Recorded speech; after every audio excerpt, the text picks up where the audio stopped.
Evidence spec? Yeah. I bet it's Yeah. fresh tapes. Plenty. Right. I'm leading, yeah? Yeah. Now, when you click your pen like this, that's the signal for the changeover, right? Time to turn the screw.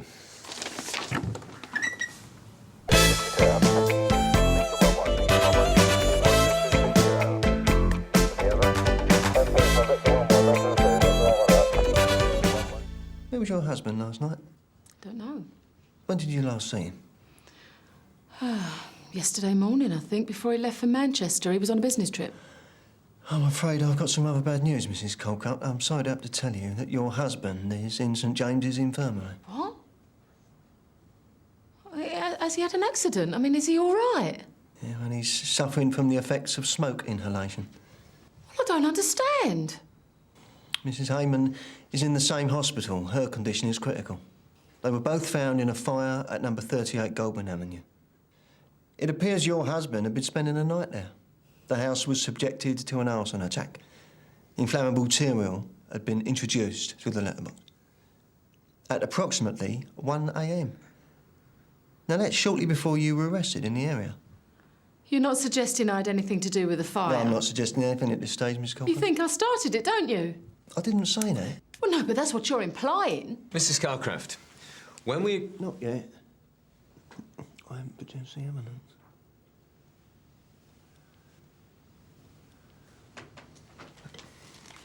Do you recognise this item? For the benefit of the tape, I'm showing Miss Calcraft the bag marked AW1, containing a tin of lighter fuel. No, I've never seen it before. Well, it was found in the driveway of 38 Goodwin Avenue. Do you possess a cigarette lighter, Mrs. Colcutt? Well, you know I do. You took it from me when I was brought in here. Does it use this kind of fuel? I believe so, yes. Now, according to the fire officer, the fire was started with a rag soaked in inflammable liquid, possibly lighter fuel. I don't know anything about it. Does your husband own a car, a red Sierra? Yes, he does. Quite a distinctive colour, don't you think, red? Suppose so. I mean, you'd recognise your husband's car if you walked past it. Yeah, but it was night time, wasn't it? Besides, there's not much street lighting in Goodwin Avenue. So you were in Goodwin Avenue? Mrs. Calcraft, nobody said that your husband's car was parked in Goulburn Avenue. Yeah, I assumed that's where you found it if my husband was at that woman's house. Yeah, but a minute ago you said you couldn't remember walking up that avenue. Now you remember it well enough to know it's got poor street lighting. Yeah, well, I was confused, all right. I think you know Goulburn Avenue very well, Mrs. Calcraft, and Karen Hayman's house. I think you went there last night. What reason have I got to go to that woman's house? You had every reason. Your husband was spending the night there. No. Mrs. Calcraft, don't waste our time. You went to Goulburn Avenue, you saw your husband's car parked in the drive, then you set fire to Karen Hayman's house. No. Your fingerprints are all over the lighter fuel tin. Look, I only meant to scare him, all right? I didn't think anyone was going to get hurt. Thank you, Mrs. Calcraft. Now, if you'd like to just tell us what really happened, take your time, in your own words. Right, that'll do, everyone. Thanks, Mary. Well done. If you'd like to come next door, we'll go straight into the feedback session. Oh, what a pity.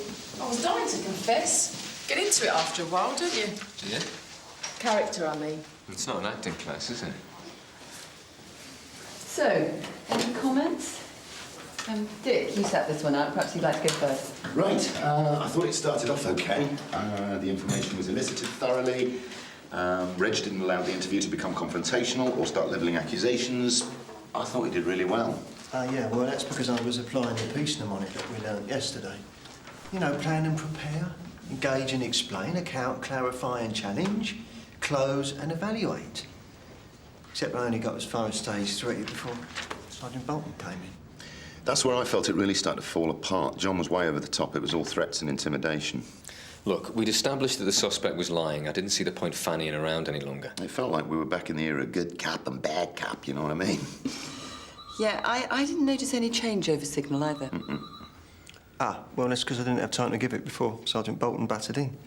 He did give it early on by mistake. It's not exactly good teamwork, though, is it, butting in like that? How did you feel about it, Reg? Well, I found it quite undermining, actually. After all we've learnt this week. Look, I saw a gap in her defences, so I went for it like I would in any real interview. Our job isn't primarily to secure a confession, John. Isn't it? No, it's to gather sufficient evidence for the CPS to decide whether or not there's a case against the suspect. I didn't see you taking any notes throughout the whole interview. Well, that's not why I joined the job. Yeah, but the job's changing. Yeah, Rachel's right, John. There are certain cases of really changed attitudes amongst the top brass, mate. Oh, great, so I'm supposed to act like some kind of glorified clerk for the CPS now, am I? Yeah, of course not. But you might find you made fewer mistakes if you didn't go at it like a bull at a gate. Departed from the script rather there, didn't we, John? It's a good job I did, or we would have been there all night. Same old John. Always going for the jugular. Look who's talking. Not my style these days, mate. What, Mr. Squeaky Clean, are you now you're working at the yard? When in Rome, do as the Romans do. Throw Christy into the lions, you mean? Bit sour, are we? That we never got the call. Look, we both know why you got the call to the child protection team. It was for putting away Anthony Carpenter. It was all a long time ago. Well, that's funny, because it seems like only yesterday to me. No point in dwelling in the past. Not when there's new techniques to be learnt.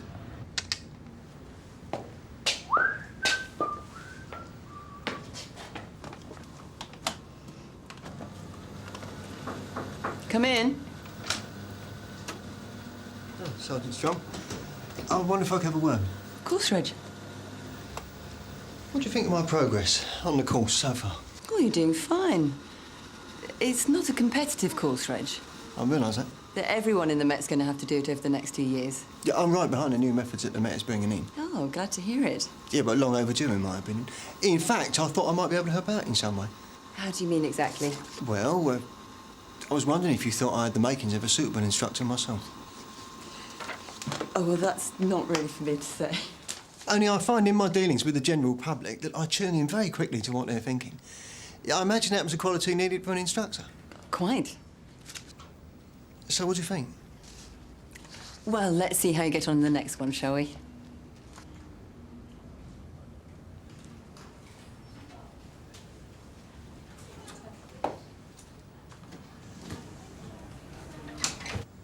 This interview is being taped. Officers present are myself, PC Hollis, assigned to Collindale Police Station, and the other officer is... PC Dean, also attached to Collindale Police Station. And I'm interviewing... would you give your full name, please, sir? Terry Riley, And what is your date of birth, sir? 23rd of November 1959. How old does that make you? 38. Right. Now, there are no other persons present in the room. Do you agree, Terry? Yep. Right. The time by my watch is 11 a.m. and it is Thursday, the 11th of March. Now, this interview is being tape recorded, and it may be used in evidence against you if your case ever comes to trial. Now, I must remind you that you're entitled... You ever done any real policing yourself? You don't just walk off the street into this job. What, you really believe in all this peace mnemonic stuff?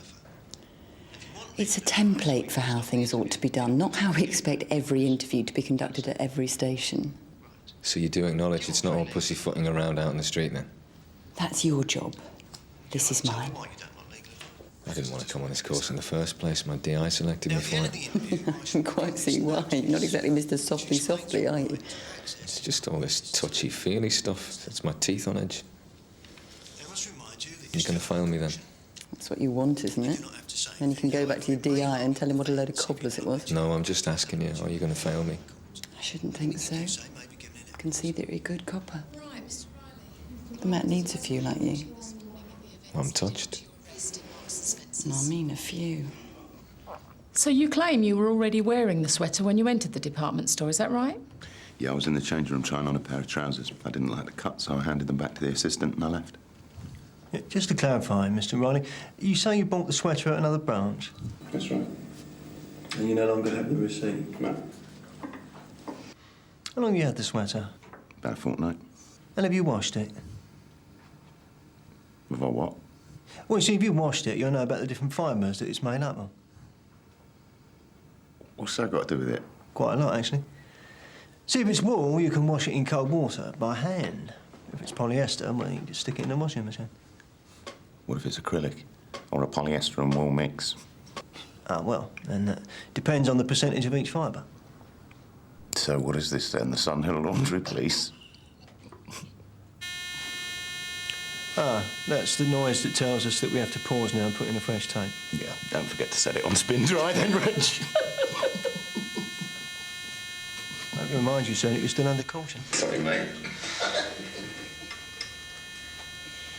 So, Reg, how do you think it went?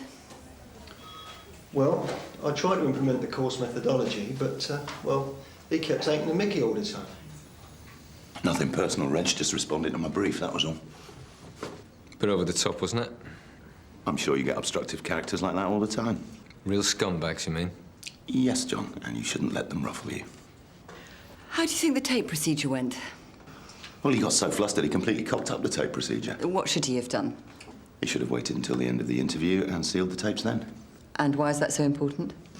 Because if there's a gap between the end of the first tape and the beginning of the second tape, a clever lawyer could suggest that a deal had been struck or pressure had been applied. Well, I'm sorry, but I think that's crap. Surely the interview situation is one in which the suspect should be under pressure, not the policeman. Well, I'm afraid that's the world we live in now. How are we supposed to keep our mind on the interview if we've got to follow all these rules you're teaching us? Calm down, John. I think Rachel's doing a great job here and we can't keep burying our heads in the sand. Oh, well, that's easy for you to say, stuck behind a desk at the yard. But on the ground, if we followed these models to the letter, we'd never get anyone in the dock. Yeah, and if we don't follow them, every conviction we get can be overturned. And there's no point in fighting it. It's the way the wind's blowing through the Met right now. And you always did find it easy to go the way of least resistance, didn't you, Dick? And you always had trouble controlling that temper of yours. Touché. Oh, yeah, okay. Look, let's break for lunch, Erin. Thank goodness for that. So did you say it was at Holloway you knew Fred? No, it's Haringey. Oh, yeah. And if I remember rightly, you used to find those pauses between the tapes very useful at Stafford Road, didn't you, Dick? Elvis. You say, and he's going away. I think it's just to his bodyguard. I reckon Lansbury sabotaged your interview on purpose, Reg, just to look smart in front of Strong and Dean. I suppose he thinks he's some sort of big shot now. Yeah, it's about the size of it. We were both DSs together at Stafford Row. He went straight from there to the yard. Ambitious type, man. I'll tell you how he got his promotion. Do you remember the Gresham Canal murder, the Anthony Carpenter case? Not offhand, no. Oh, it was a big case at the time. It was the murder of a child. Anthony Carpenter was this gormless individual, lived with his elderly mother, didn't have any previous convictions, but he was just the type that neighbours suspect when a child goes missing. Yeah, I know the type. Yeah, well, a child did go missing, was eventually hauled out of the local canal. The body had been in the water so long, no forensics were possible.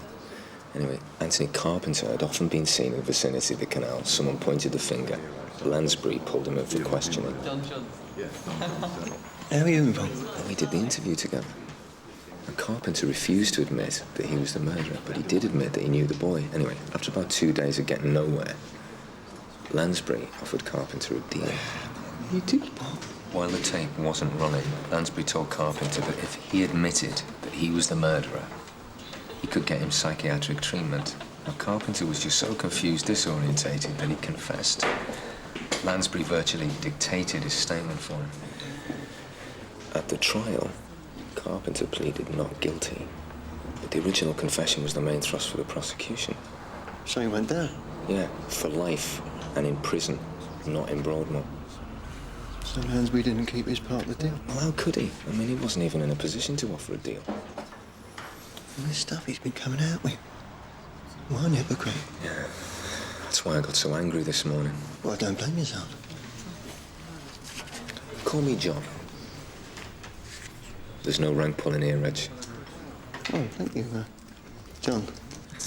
You don't want someone like that making a fool out of you like he did in that last interview, do you, Reg? No, I don't. I know what people say about you at Sunhill. I've never agreed with them. What'd I say? Never mind, it doesn't matter. Wouldn't it be good if you and I could show Lansbury up for what he really is this afternoon? Yeah, it would. Come in.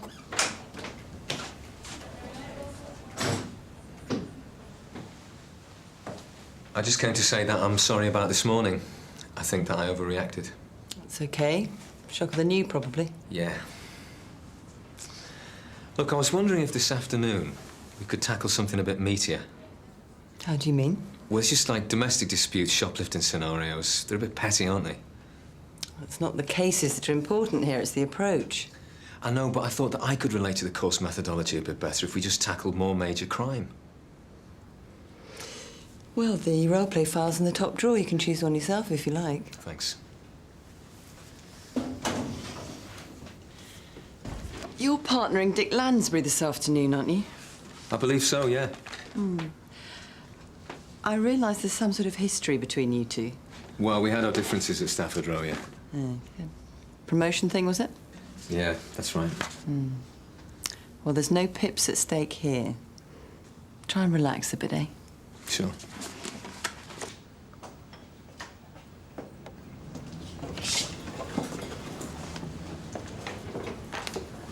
John, Sergeant Struck, look, Rachel. She's just given me a brief this afternoon. Yeah, what do you think? Well, it's a bit close to the knuckle, isn't it? Don't worry, Reg, it's just a role play.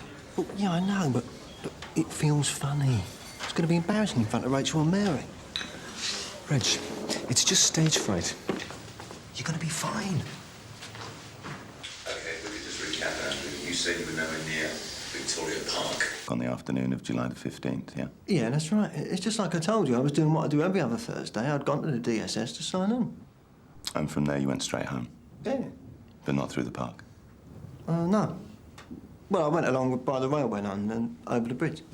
Even though it would have been quicker for you to take your usual route home through the park? Yeah.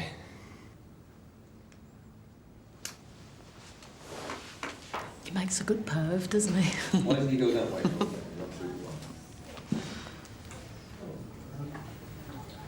Because it was a school holidays. I wanted to avoid the kids. Don't you like the kids? Oh, no, they make fun of me, you know. They hurt your feelings. Yeah, they do.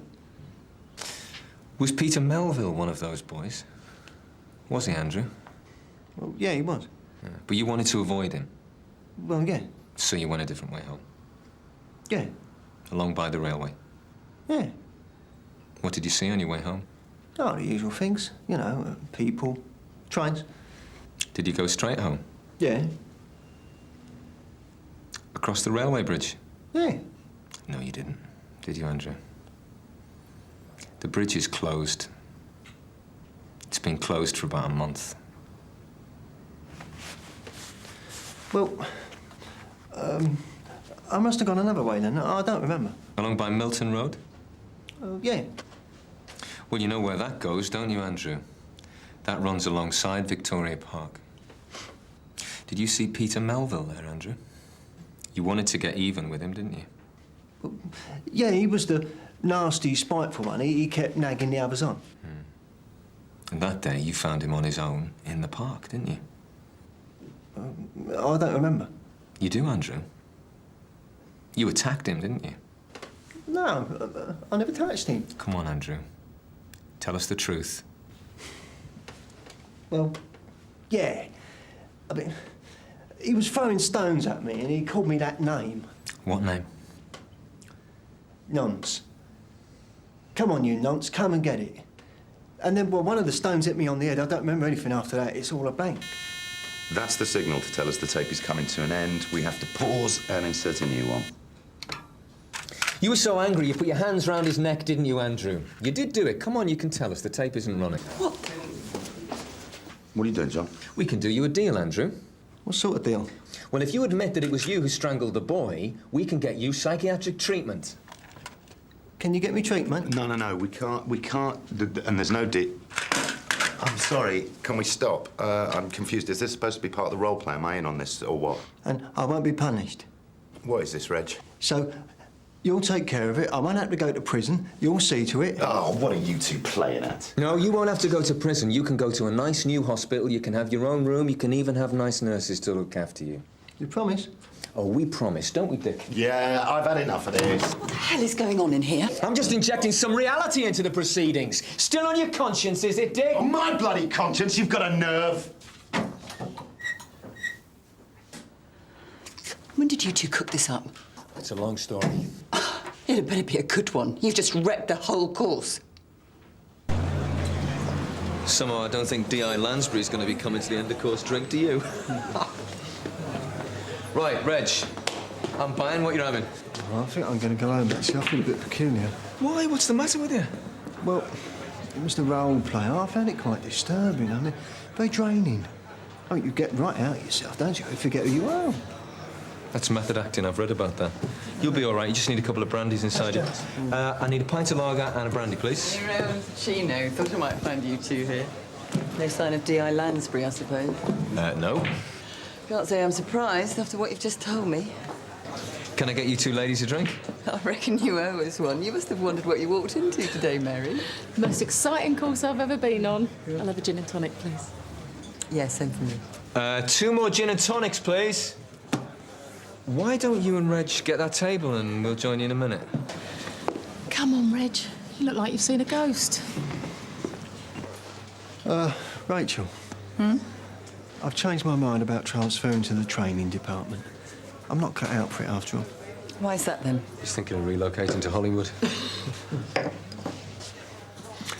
No, well, look, I know my limitations, and I don't see the point of trying to empathise with other people if you hardly know yourself. I think we've had enough psychology for one day, don't you, Reg? Yeah, take these. Mary's waiting for you. One thing I still don't understand. Why didn't you make a complaint against Lansbury at the time of the murder? Well, I would have been going out on a limb at my neck. Well, that shouldn't make any difference, not for someone like you.